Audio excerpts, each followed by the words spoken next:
Assalamualaikum. Selamat sejahtera semua. Hai, apa khabar? Teacher harap semua orang sihat. Bagi perjumpaan kita pada hari ini, kita akan mempelajari tentang reka bentuk pembungkusan. Jom. Hari ini, hari Rabu. Tarikh hari ini, 25 Ogos 2021. Dan tajuk kita pada hari ini ialah reka bentuk pembungkusan.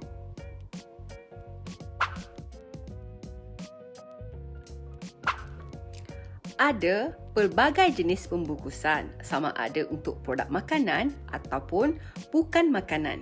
Pembungkusan ini penting untuk melindungi produk kita daripada rosak dan sebagainya. Tapi, tahukah kamu ada banyak kepentingan pembungkusan? Jom kita tengok. Kepentingan reka bentuk pembungkusan. Yang pertama, untuk melindungi mutu dan fizikal produk. Kalau ada pembungkusan, produk tu tahan lebih lama dan dalam keadaan baik. Contoh, bayangkan kamu beli ikan sardin. Kalau ikan sardin tu jual dekat macam tu je, tak ada pembungkusan, apa yang terjadi pada ikan sardin tu? Dia akan buruk, dia akan berkulat dan sebagainya. Jadi sebab itulah kita kena ada pembungkusan. Okey. Yang kedua, untuk menyampaikan maklumat produk. Maklumat yang lengkap membantu pengguna mengetahui perkara yang berkaitan dengan produk. Contohnya, maklumat tentang kandungan produk tersebut. Contoh, roti. Okay, apa ada dalam roti tu? Kemudian apa zat-zat dalam tu? Lemak ada berapa persen? Karbohidrat ada berapa persen? Okay, halal ke tak halal? Bila tarikh luput? Dan sebagainya. Okey. Pembungkusan tu untuk menyampaikan maklumat. Okey. Seterusnya, mengelakkan produk tercemar. Okey. Bahan yang tercemar akan menjejaskan kesihatan dan tidak dapat digunakan. Contohnya, kalau kamu bayangkan roti tadi kamu jual, campak je. Campak pula. Semula. Yang ketiga, mengelakkan produk tercemar. Bahan yang tercemar akan menjejaskan kesihatan dan tidak dapat digunakan. Bayangkan kalau kamu beli roti, timbang kilo macam ikan. Roti tu dilambakkan aja dekat depan tu. Contoh, kamu datang, okey, saya nak beli roti 1 kilo, dia pun timbang roti. Bayangkan habuk-habuk, debu-debu tu masuk kat roti tu, akan tercemar dan mudah cepat berkulat. Jadi sebab itulah kita kena ada pembungkusan. Okay, yang keempat, mengawal keselamatan produk. Keselamatan produk dapat dipelihara daripada kerosakan dan juga kebocoran. Okey? Mengapa ada pelbagai jenis pembungkusan? Pembungkusan yang pelbagai adalah untuk menjadikan pembungkusan menarik perhatian pengguna untuk membeli. Di samping itu juga mengikut kesesuaian lah. Bayangkan kamu nak jual sardin. Boleh ke nak jual sardin dalam kotak? Tak sesuai. Sebab bila kotak terkena cecair, dia akan lembik. Bila lembik, bocor. Tak sesuai. Okey? Kalau kamu tengok gambar di sebelah, itu ialah contoh pembungkusan yang menarik. Okey? Itu ialah butter. Butter tu diletak dalam pembungkusan yang berbentuk macam pisau. Jadi bila dia buka penutup atas tu, dia boleh gunakan penutup tu sebagai pisau untuk menyapu butter pada roti. Senang, cantik dan mudah. Seterusnya, gambar di sebelah ini ialah gambar makanan anjing. Okey, kalau kamu tengok gambar tu, okey, ada mata, ada hidung, ada mulut, ada telinga. Cute kan? Jadi kita sebagai pengguna akan tertarik untuk membeli produk ini sebab nampak macam unik, nampak menarik. Wow, ada telinga, cantiknya, cute-nya. Nak belilah. Macam tu. Seterusnya, gambar di sebelah ini ialah gambar sekotak spaghetti. Okey, selalunya bila kita beli spaghetti, kita tak sure berapa banyak kita nak rebus untuk 2 orang makan, untuk seorang makan, untuk 4 orang makan. Kita tak sure. Jadi dengan adanya pembungkusan sebegini, dia bagi tahu satu orang banyak. Seterusnya, gambar pembungkusan biskut. Biskut tu diletak dalam kotak biasa saja. Tetapi kotak tu ada gambar oven. Okey, ada gambar dapur seolah-olah biskut tu baru keluar daripada oven. Design dia cantik, simple tapi menarik. Seterusnya ialah pembungkusan kacang pistachios tu. Okey. Dia menarik dan mesra pengguna. Kenapa? Bila kita makan kacang tu, kita akan nak buang dia punya kulit. Betul tak? Okey. Design macam ni, dia dah terus ada ruang untuk kita buang kulit tu. Jadi kita payah risau nak buang sampah merata-rata sebab kita boleh buang kulit dalam ruangan yang telah disediakan. Genius. Seterusnya, pembungkusan teh. Ini teacher jumpa paling menarik. Kenapa? Dia berbentuk seperti baju. Dalam kotak dia gantung setiap beg teh itu macam baju. Dan bila kita nak guna teh itu, kita hanya sangkutkan hanger tu dekat cawan dan masukkan air panas. Menarik tetapi very useful. Genius juga. Seterusnya, design terakhir ialah design mi segera. Okey, mi cup tu. Okey. Penutup dia ada lubang untuk dia buang air tu. Jadi kita tak payah risau bila kita nak buang air tu, Maggi tu jatuh dalam sinki. Tak payah risau sebab kita buka saja dia punya wrapper tu untuk keluarkan air melalui lubang-lubang tu. Jadi kita punya Maggi tak tumpah. Jadi kita tak payah risau. Okey? Senang. Ciri-ciri pembungkusan. Ciri-ciri pembungkusan ni ialah apa yang pembungkusan kita perlu ada. Bila kita mereka bentuk pembungkusan tu, kita kena tengok ciri-ciri ni dan kita perlu menepati ciri-ciri ini. Walaupun tak tepati semua, tapi kita kena ambil kira yang penting. Okay. Yang pertama, yang paling penting, untuk mengekalkan kualiti. Ya Allah, dah tak betul dah cakap.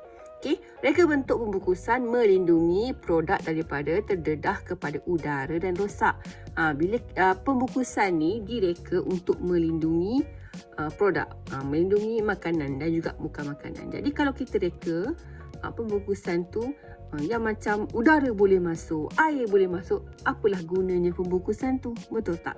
Okey, jadi kita kena reka sesuatu untuk melindungi kita punya produk. Okay. Yang kedua, mudah disimpan. Reka bentuk yang ringkas memudahkan penyimpanannya. Kalau kita buat pembungkusan bersegi-segi, memanglah cantik.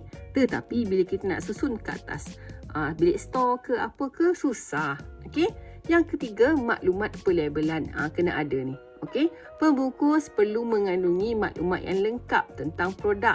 Bila kita reka pembungkusan, pastikan semua maklumat tu ada. Maklumat tentang ingredient, fakta kesihatan, tarikh luput, tanda halal. Okey, itu penting. Okey. Yang keempat, mesra pengguna. Reka bentuk pembungkusan untuk memudahkan pengguna untuk mengendalikannya. Kadang-kadang pembungkusan tu ada cantik, menarik, advance, genius, tapi bila nak pakai renyah. Jadi tak sesuai. Okay. Yang kelima, mesra alam. Pembungkus biasanya diperbuat daripada bahan mudah lupus ataupun boleh dikitas semula supaya tidak mencemarkan alam sekitar. Ini penting sebab zaman sekarang ni banyak berlaku pencemaran alam sekitar. Jadi kita kalau boleh nak cari pembungkusan yang mesra alam, boleh dikitas semula, boleh diguna semula. Okay? Alright. Okey, sekarang kita nak mereka bentuk pembungkusan. Untuk mereka bentuk pembungkusan ni ada beberapa step dia. Okey, yang pertama, langkah pertama ialah menjana idea. Contoh, kalau kamu tengok gambar yang teacher tunjukkan ini, gambar kek sedap, cantik. Okey, bayangkan kamu kena mereka bentuk pembungkusan kek ini. Apa yang kita nak buat? Nak buat bentuk macam mana? Jom kita buat sama-sama.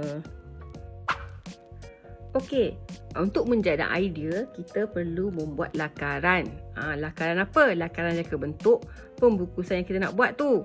Okey, untuk buat lakaran kita kena buat 3 lakaran. Kenapa nak kena buat 3? Untuk supaya kita dapat tahu design mana yang lebih baik, ataupun kita ada banyak idea, nak buat 4, 5 pun boleh, ataupun kita nak tengok yang mana lebih praktikal. Okey, kita ada banyak pilihan. Jadi lakaran-lakaran ni kita buat supaya dapat beri kita pilihan untuk mereka bentuk sesuatu produk pembungkusan tu. Okey, contoh yang pertama, kita cuba buat pembungkusan menggunakan bentuk asas silinder. Sebab kebanyakan pembungkusan kotak sekarang ni, pembungkusan kek sekarang ni berbentuk kubus ataupun kuboid. Tak ada lagi yang berbentuk silinder.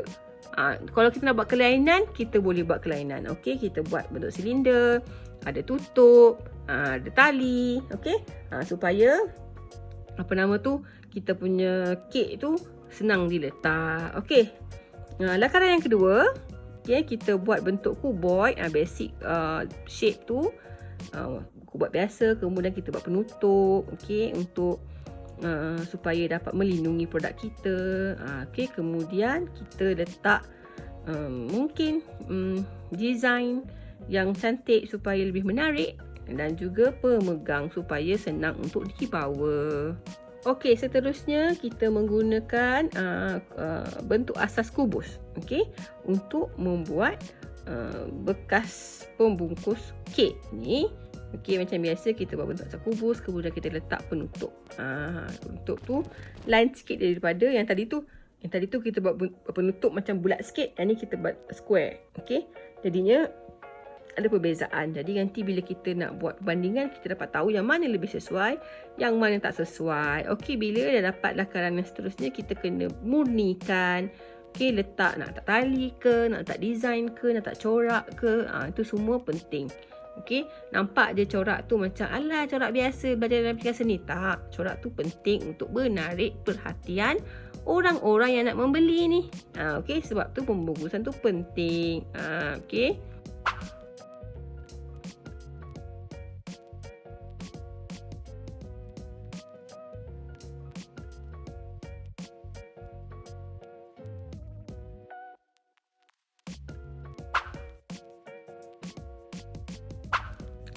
Nombor 3, step yang ketiga, menilai lakaran dan membuat penambahbaikan. Berdasarkan lakaran kita yang tadi nombor 2 tadi tu, kita dapat tengok warna. Warna tak sesuai. Kenapa? Warna dia kurang menarik perhatian. Semua pink. So tak ada yang mencapak warna dia. Jadi kita perlu cari warna yang menarik perhatian. Okey, kita boleh ubah dekat warna. Kemudian bentuk, bentuk sesuai. Bentuk dia bentuk kuboid, bentuk kubus senang disimpan. Kemudian kek takkan bergerak bila duduk dalam tu. Jadi dia sangat sesuai. Yang ketiga, mesra pengguna tak sesuai. Kenapa? Pemegang perlu disambung dan diikat pada bahagian dalam supaya kotak lebih teguh. Betul. Kalau kita tepek je pemegang dekat tepi, dia senang tercabut. Jadi bila kita cantum dengan bahagian dalam, dia senang untuk kita angkat. Okey. Okey, sekarang kita tengok video lakaran akhir untuk reka bentuk pembungkusan kita. Okey. Kalau kita tengok, kita lukis kembali kita punya kotak kek tadi tu. Cumanya kita perlu membetulkan, membuat penambahbaikan berdasarkan jadual yang kita buat tadi. Warna, kita ubah warna dia. Tadi warna dia cakap dull, tak menarik, semua pink. Jadi kita buat warna yang mencapak supaya dapat menarik perhatian orang ramai. Okey, yang kedua, bentuk dah sesuai. Jadi kita carry on saja bentuk dia, kita guna je bentuk kubus tadi. Kemudian yang ketiga, mesra pengguna. Jadi kita kena ikat kita punya pemegang ke bahagian dalam kotak supaya dia tak mudah tercabut. Tengok tu, kita warnakan penutup dia biru, ada ribbon dekat atas tu. Corak masih jalur tapi lebih menarik sebab warna dia pink dengan biru lebih mencapak. Okey. Pada minggu lepas, kita telah belajar cara mengira kos menyediakan sandwich telur. Jadi pada hari ini, kita akan menyediakan pembungkusan sandwich untuk dijual. Berdasarkan langkah-langkah yang telah dipelajari, kamu harus menyediakan lakaran akhir bagi pembungkus sandwich. Kamu boleh membuat lakaran dalam buku nota kelab keusahawanan atau pada selai kertas. Jika kamu ingin mewarna lakaran kamu, cikgu sangat-sangat alukan. Apabila sudah siap, sila snap lakaran kamu dan hantar pada cikgu. Tarikh tutup penyertaan ialah pada hari Ahad, 29 Ogos 2021. Cikgu akan pilih satu lakaran terbaik dan cikgu akan bagi hadiah. Nak tak hadiah tu? Seterusnya, salin laporan dalam buku nota. Laporannya kamu salin selepas ini. Teacher akan tulis, kamu pause video ni, kemudian kamu salin. Okey?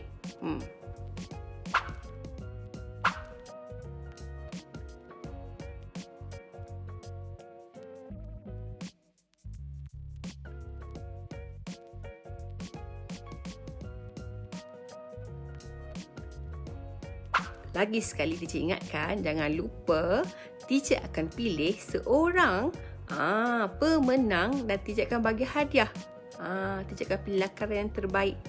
Okey, kamu kena sediakan satu lakaran pembungkusan sandwich telur yang kita belajar minggu lepas. Okey, jangan lupa hantar hari Ahad 29 Ogos 2021. Baiklah, sampai di sini saja perjumpaan kita pada hari ini. Jumpa minggu depan. Okey, take care semua. Assalamualaikum. Bye.